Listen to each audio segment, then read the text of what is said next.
again. Well, hello. I believe we're on the YouTube sphere now. Just the tubes? Yes. For a little Therapy Thursday? Exclusive Therapy Thursday. Really? And today is all about fun. We're talking about happy things to look forward to. True therapy? Yes. True therapy? True. We need a couch. Therapy. We do.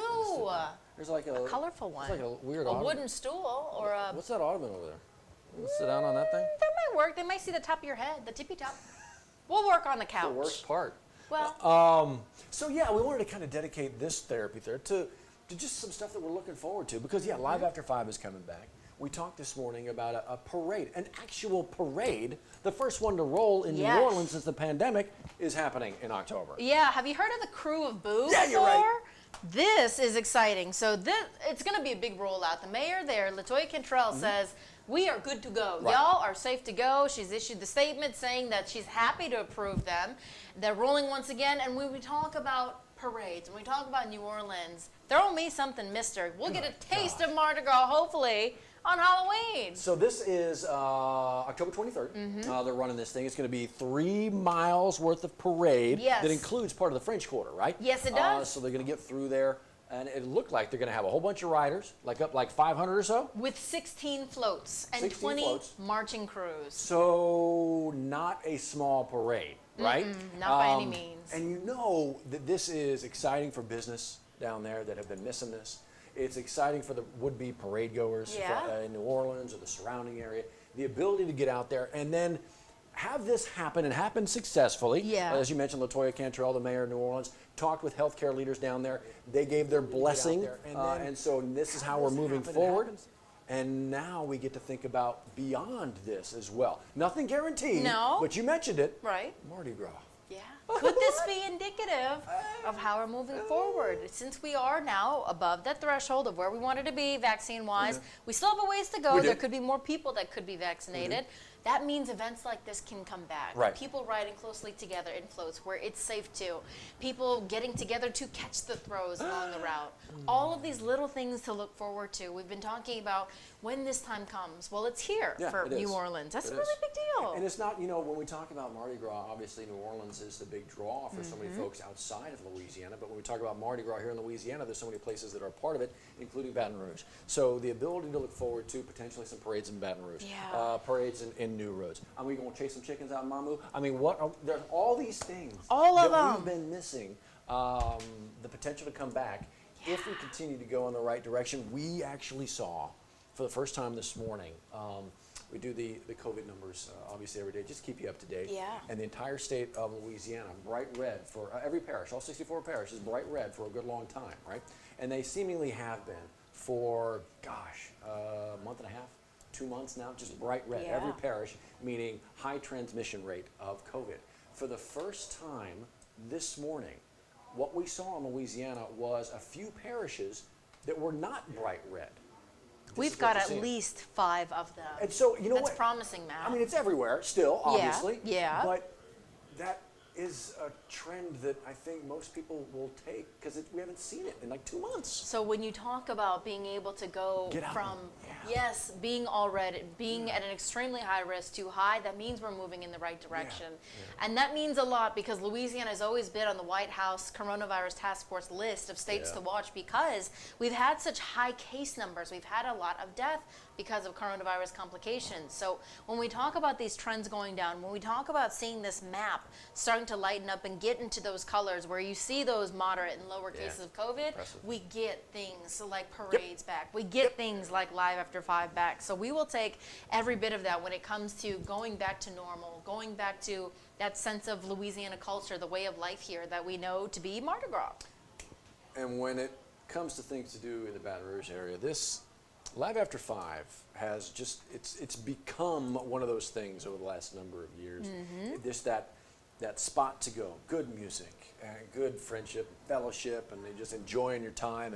And we'll watch the rain. We'll watch the rain. Yeah. Hopefully it'll stave off, that kind of thing will stay away. But to have Live After 5 come back, like you mentioned earlier, obviously we had to shut it down with COVID. And then Ida was like, yeah, maybe not right now. But to have this come back and to be able to walk out there for those feel-good moments and be surrounded by that good food, good music, man, it's something. You asked one of the organizers a great question this morning, like, what does it mean to be able to do this? How have people been reacting to it? And she says everyone, from the people who bring out all the equipment to make it happen, the stage, the sound equipment, the vendors, the restaurant owners, the gym fit people who provide the activity for the kids.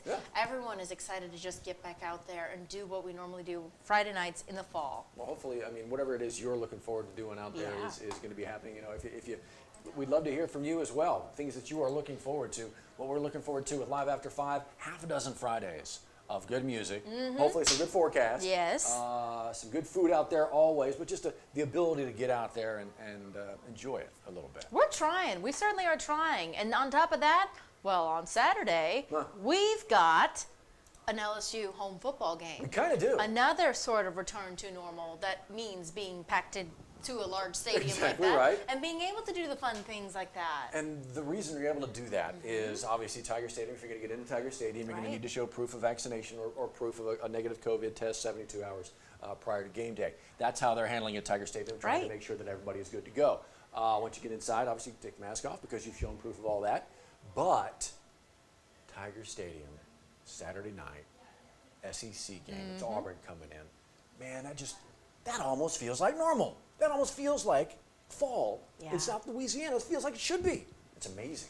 It's hopeful to even be able to have these conversations, to say this is happening. Not just we look forward to it, it's happening. This is all happening. And it's because of people doing their part, trying to move forward. Important to note, if you are going anywhere indoors, the mask mandate is still in effect for another 28 days. So October 20th is when that will expire, and the governor will reconsider what we're doing next. But for the most part, outdoor activities are back. Fall is back.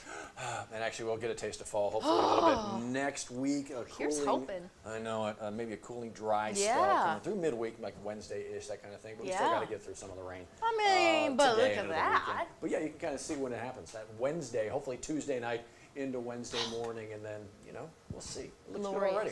It's glorious. I think it is. We were talking about it earlier, the Adam Sandler movie where he was able to just jump ahead in time. Is it Click? What is the name on that? Is it Click? That sounds right. Flip. Badot or I don't know. Remote. It's like one word, man.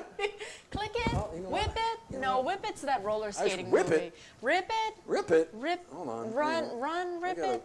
Google. We were talking about that, trying to figure out, because it was fast forwarding time, because we want to fast forward into that Wednesday, Thursday, Friday. I mean, come on, it's still going to be in the low 80s, high 70s, but it's Louisiana, right? Exactly. We just want that with less humidity and maybe some low fall temperatures when you wake up. It's not asking for too much. It is Click, by the way. Click. Yeah, 2006. 2006. I know, it's been a minute. Wow. It's been a minute. That's good to know. Well, it is good to know. Click. So in case this comes up in trivia, learn from our stupidity. learning. Well, that too. A learning moment. Matt looked it up, and now you know. Click is a 2006 flick from Adam Sandler about going to the future and coming back. All right. The people at home probably like, can we jump ahead right now with all this? They're trying. We'll end your misery. Don't worry. We'll end your misery. So but it was fun. The ability to talk about something fun every once in a while. God forbid. That's nice. We hope to do it again next Thursday. Yeah, exactly. Let's plan for something nice. I think so. It'll be good. Yeah. Y'all smile. Try to. I know we got some rain to get through. Yes. All right. In the meantime, have a good one. And tomorrow's Friday. We'll see you on WFB Plus tomorrow. That's right. Woo-wee.